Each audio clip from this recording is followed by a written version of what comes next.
Asia cup ಟೂರ್ನಿಯಲ್ಲಿ Indo Pak ಕದನ. ಪಹಲ್ಗಾಮ್ ಉಗ್ರ ದಾಳಿಯ ಬಳಿಕ ಬದ್ಧ ವೈರಿಗಳ ಫೈಟ್. ಸೂರ್ಯಕುಮಾರ್ ವರ್ಸಸ್ ಸಲ್ಮಾನ್ ಮುಖಾಮುಖಿ.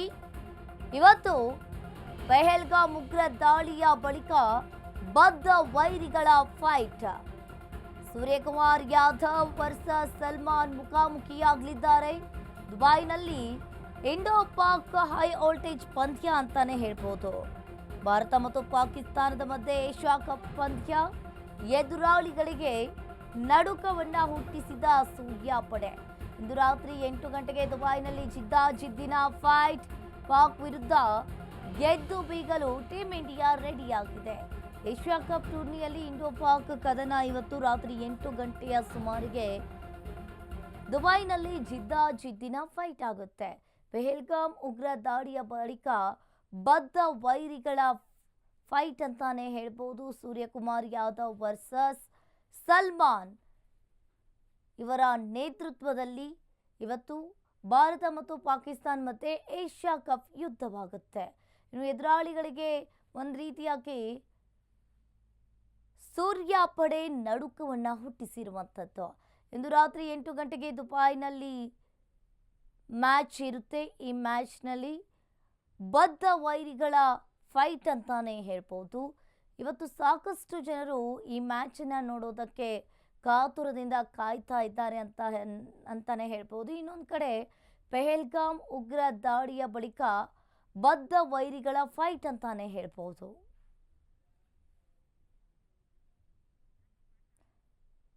ಇನ್ನು ಇವತ್ತು ಎದುರಾಳಿಗಳನ್ನ ನಡುಕ ಹುಟ್ಟಿಸಿದ ಸೂರ್ಯ ಪಡೆ ಎದುರಾಳಿಗಳಿಗೆ ಇವತ್ತು ನಡುಕವನ್ನು ಹುಟ್ಟಿಸಲಿದೆ. ಇಂದು ರಾತ್ರಿ 8 ಗಂಟೆಯ ಸುಮಾರಿಗೆ ದುಬೈನಲ್ಲಿ ಜಿದ್ದಾಜಿದ್ದಿನ ಫೈಟ್ ಅಂತ ಹೇಳ್ಬೋದು. ಇನ್ನು ಪಾಕ್ ವಿರುದ್ಧ ಗೆದ್ದು ಬೀಗಲು ಟೀಂ ಇಂಡಿಯಾ ರೆಡಿಯಾಗಿದೆ. ಇನ್ನೊಂದು ಕಡೆ ಏಷ್ಯಾ ಕಪ್ ಟೂರ್ನಿಯಲ್ಲಿ ಇಂಡೋ ಪಾಕ್ ಕದನ. ಪಹಲ್ಗಾಮ್ ಉಗ್ರ ದಾಳಿಯ ಬಳಿಕ ಬದ್ಧ ವೈರಿಗಳ ಫೈಟ್ ಅಂತಾನೆ ಹೇಳ್ಬೋದು. ಸೂರ್ಯಕುಮಾರ್ ಯಾದವ್ ವರ್ಸಸ್ ಸಲ್ಮಾನ್ ಮುಖಾಮುಖಿಯಾಗಲಿದ್ದಾರೆ ದುಬೈನಲ್ಲಿ. ಇಂದು ರಾತ್ರಿ 8 ಗಂಟೆಗೆ ಹೈ ವೋಲ್ಟೇಜ್ ಪಂದ್ಯ ನಡೆಯುತ್ತೆ. ಈ ಪಂದ್ಯವನ್ನು ನೋಡೋದಕ್ಕೆ ಒಂದು ಕಡೆ ಸಾಕಷ್ಟು ಜನರು ಕಾತುರದಿಂದ ಕಾಯ್ತಾ ಇದ್ರೆ, ಇನ್ನೊಂದು ಕಡೆ ಪಹಲ್ಗಾಮ್ ಉಗ್ರ ದಾಳಿಯ ಬಳಿಕ ಬದ್ಧ ವೈರಿಗಳ ಫೈಟ್ ಅಂತಾನೆ ಹೇಳ್ಬೋದು.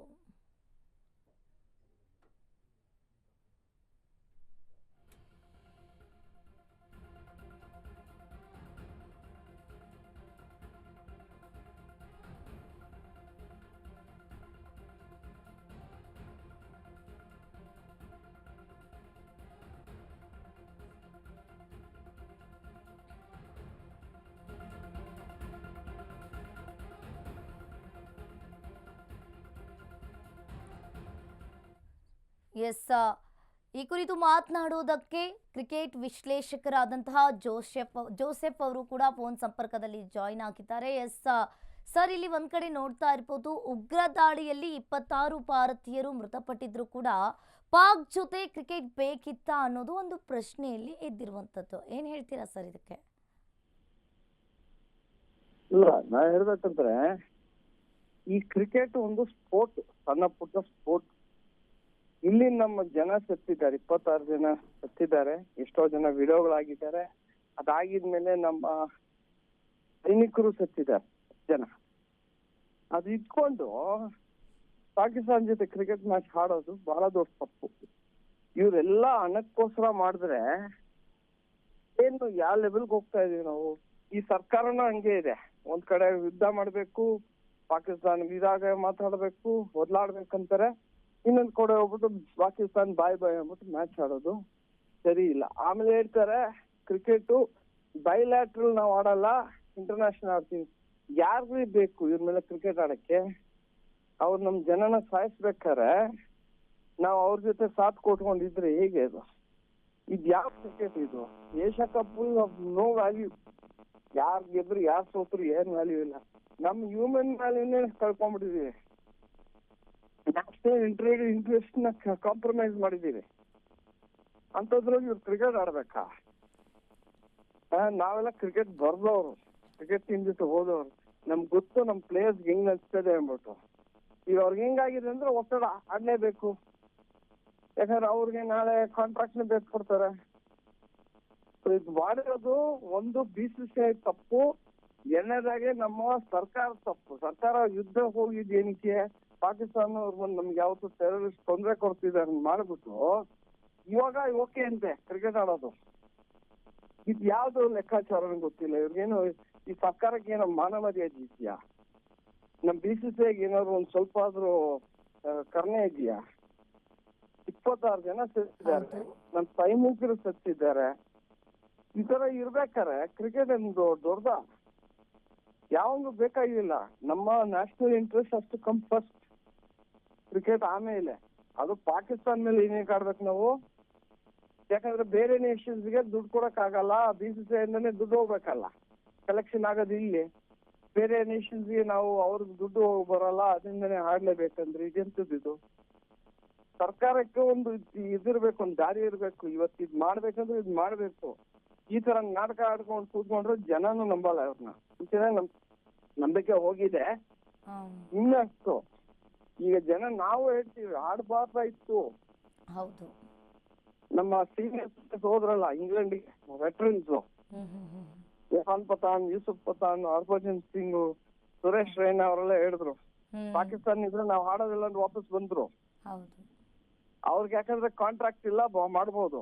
ಆದ್ರೆ ನಮ್ ಪ್ಲೇಯರ್ಸ್ ಮಾಡಕ್ ಆಗತ್ತಾ? ಸೊ ಇದು ಮಾಡಿರೋದು ಬಹಳ ದೊಡ್ಡ ತಪ್ಪು. ಇದು ನ್ಯಾಷನಲ್ ಇಂಟ್ರೆಸ್ಟ್ ಕಾಂಪ್ರಮೈಸ್ ಮಾಡಿದೆ ದೇಶ. ನಮ್ಮ ಗವರ್ಮೆಂಟ್ ನ್ಯಾಷನಲ್ ಇಂಟ್ರೆಸ್ಟ್ ನೇ ಕಾಂಪ್ರಮೈಸ್ ಮಾಡಿದೆ. ಇವ್ರೇನು ಜನಪರವಾಗಿದ್ದಾರ ಇಲ್ಲ ದುಡ್ಡು ಪರವಾಗಿದ್ದಾರ? ಎಲ್ಲಾ ಲೆಕ್ಕಾಚಾರ ಬೇರೆ ದುಡ್ಡನ್ನ ನೋಡಿದ್ರೆ ಎಲ್ಲಿಗೆ ಹೋಗ್ತೀವಿ ನಾವು? ಜೀವ ದೊಡ್ದ್ರಿ, ಆಮೇಲೆ ನಮ್ ಸೈನಿಕರು ರಕ್ತ ಕೊಡ್ತಾರೆ ನಮ್ನೆಲ್ಲ ಕಾಪಾಡಕ್ಕೆ. ಅವ್ರಂತ ಜನ ಸತ್ತಿದ್ದಾರೆ, ಸೈನಿಕರು ಹೇಳ್ತಿದಾರೆ ಆಡಬಾರ್ದು. ಇರೋ ಆರ್ಮಿಯವರೆಲ್ಲ ನಮ್ಗೆ ಬೇಡ ಕ್ರಿಕೆಟ್ ಅಂದ್ರೂ ಈ ಸರ್ಕಾರ ಮುಂದಕ್ಕೆ ಹೋಗಿದೆಯಲ್ಲ, ಇವ್ರಿಗೇನೋ ಒಂದು ಇಷ್ಟು 2 ಪೈಸಾ ಗೌರವ ಇದೆಯಾ? ಅಲ್ವಾ? ಹ್ಯೂಮನ್ ಇಂಟ್ರೆಸ್ಟ್ ಇದೆಯಾ ಅವ್ರಿಗೆ? ಅಲ್ಲ, ಇದ್ರ ಬಗ್ಗೆ ಹೇಳ್ಬೇಕಂದ್ರೆ ದೊಡ್ಡ ಪ್ರೊಟೆಸ್ಟ್ ಆಗ್ಬೇಕು.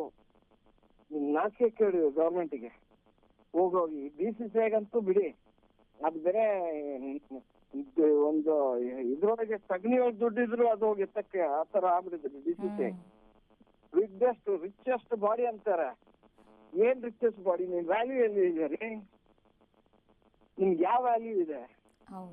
ರಿಚೆಸ್ಟ್ ಬೋರ್ಡ್ ಅಂತಾರೆ ಕಂಟ್ರಿ ಒಳಗೆ. ಇಂಡಿಯಾ ಇಂಟರ್ನ್ಯಾಷನಲಿ ರಿಚೆಸ್ಟ್ ಬಾಡಿ ಅಂತೀವಿ. ನಿಮ್ಗೆ ವ್ಯಾಲ್ಯೂನೇ ಇಲ್ವಲ್ಲ, ಬರೇ ದುಡ್ಡು ಅಲ್ವಾ ನಿಮಗೆ? ನಿಮ್ ಲೆಕ್ಕಾಚಾರ ಬರೋದು ದುಡ್ಡು. ಅವ್ರೆಲ್ಲ ಯಾರು ಇವರೆಲ್ಲ? ಈಗ ನಾವ್ ಹೇಳ್ತೀವಲ್ಲ, ನಾವು ಸರಿ ಇಲ್ಲ, ಜನ ಸರಿ ಇದ್ರೆ ಇದೆಲ್ಲ ನಿಲ್ಸ್ಬೋದು. ನಾವು ಇದು ಮಾಡಿದೀವಿ, ಈ ಮ್ಯಾಚ್ ನ ನಾವು ಯಾರು ನೋಡ್ಬಾರ್ದು. ಅವಾಗ ಬುದ್ಧಿ ಬರುತ್ತೆ BCCIಗೆ, ನಮ್ ದೇಶ, ನಮ್ಮ ಇವ್ರಿಗೆ, ಇರೋ ಪೊಲಿಟಿಷಿಯನ್ಸ್ ಡೆಲ್ಲಿ ಒಳಗೆ ಕಾಚಡ ನನ್ನ ಮಕ್ಕಳು. ನಾ ಹಿಂಗೆಲ್ಲ ಬಯೋದಿಲ್ಲ, ಬಟ್ ನಮ್ಮ ಸೈನಿಕರಿಗೆ ಇಷ್ಟು ತೊಂದರೆ ಆಗಿದೆ, ನಮ್ಮ ಒಂದಷ್ಟು ಜನಕ್ಕೆ ಫ್ಯಾಮಿಲೀಸ್ಗೆ ಇಷ್ಟು ತೊಂದರೆ ಆಗಿದೆ, ಅದು ಲೆಕ್ಕಾಚಾರ ಬೇಡವಾ ಇವ್ರಿಗೆ? ಎಷ್ಟೋ ಪಾಪ ವಿಡೋಗಳಾಗಿದ್ದಾರೆ, ಗಂಡಸನ್ನ ಕಳ್ಕೊಂಡಿದ್ದಾರೆ ಇದ್ರೊಳಗೆ. ಅವ್ರಿಗೆಲ್ಲ ಸ್ವಲ್ಪ ನಾವು ಇದ್ಬೇಡ್ವೇನ್ರಿ? ಮನುಷ್ಯತ್ವನ ಬೇಡವಾ? ಎಲ್ಲದಕ್ಕೂ ದುಡ್ಡು ದುಡ್ಡು ದುಡ್ಡು ಅಂದ್ರೆ ಎಂತದ್ದು ಇದು? ನಮ್ ಸರ್ಕಾರ ಕೇಳ್ಬೇಕು ನಾವು. ನಾಟಕ ಆಡ್ಕೊಂಡೆ ನೀವು ನಮ್ ನ್ಯಾಷನಲ್ ಇಂಟ್ರೆಸ್ಟ್ ನೇ ಕಂಡಮ್ ಮಾಡ್ಬಿಟ್ಟಿದೀರಾ. Nation comes first. ಕ್ರಿಕೆಟ್ ಒಂದು ಸ್ಪೋರ್ಟ್. ಇರೋ ಒಲಿಂಪಿಕ್ ಗೇಮ್ಸ್ಗೆ ಇದೆಲ್ಲ ನಾವ್ ಮಾಡ್ಲೇಬೇಕು, ಇಲ್ದ್ರೆ ನಮ್ಗೆ ಆಡ ಇದಾಗತ್ತೆ ಅಂತ ಹೇಳ್ತಾರೆ. ಅದೆಂತದ್ದು ಇಲ್ಲ. ನಮ್ಗೇನ್ ಒಲಿಂಪಿಕ್ಸ್ ದೊಡ್ಡ ಚೆನ್ನಾಗಿರ್ತದೆ. ಅದು ಒಲಿಂಪಿಕ್ಸ್ ಮಾಡೋದು ಏನಕ್ಕೆ? ಯಾವನೋ ದುಡ್ಡು ಮಾಡ್ಕೊಳಕ್ಕೆ, ಅವ್ರವ್ರ ಜನಕ್ಕೆ ಕಾಂಟ್ರಾಕ್ಟ್ ಕೊಡೋದು, ಅವ್ರವ್ರ ಜನಕ್ಕೆ ಕೂರ್ಸೋದು ಎಲ್ಲ ಮಾಡ್ಕೊಂಡು ಇವ್ರು ಡ್ರಾಮಾ ಬೇರೆ ಆಡ್ತಾರೆ. ಇವರು ಜನ ಇವ್ರನ್ನ ಬಾಯ್ಕಾಟ್ ಮಾಡ್ಬೇಕು ಈ ಮ್ಯಾಚ್ ನ. TRP ಅಂತ ಕೂತ್ಕೋತಾರೆ. ಜನ ನೋಡ್ದವ್ರೆ ಮ್ಯಾಚ್. ನಾ ಕೇಳ್ಕೊಳ್ಳೋದು ನಿಮ್ಗೆ ಯುರೋಪ್ಗೆಲ್ಲ ದಯವಿಟ್ಟು ಈ ಮ್ಯಾಚ್ ನ ಬ್ಲಾಕ್ ಔಟ್ ಮಾಡಿ, ಬುದ್ಧಿ ಕಳ್ಸಿ BCCIಗೆ. ಇದ್ಯಾವ 3 ಪೈಸಾ ಮ್ಯಾಚ್ ಇದು? ಪಾಕಿಸ್ತಾನ ನಮ್ಗೆ ಚಾಲೆಂಜ್ ಮಾಡಕ್ಕೆ ಆಗಲ್ಲ ಕ್ರಿಕೆಟ್ ಒಳಗೆ. ಹೌದು ಸರ್, ಹೌದು. ನಾವು ಹೋಗಿ ಅದನ್ನ ತಿರ್ಗಾ ಅವ್ರಿಗೆ ಇದ್ ಮಾಡ್ಕೊಡ್ಬೇಕಾ? ಬೇಜಾರಪ್ಪ. Okay sir, thank you sir.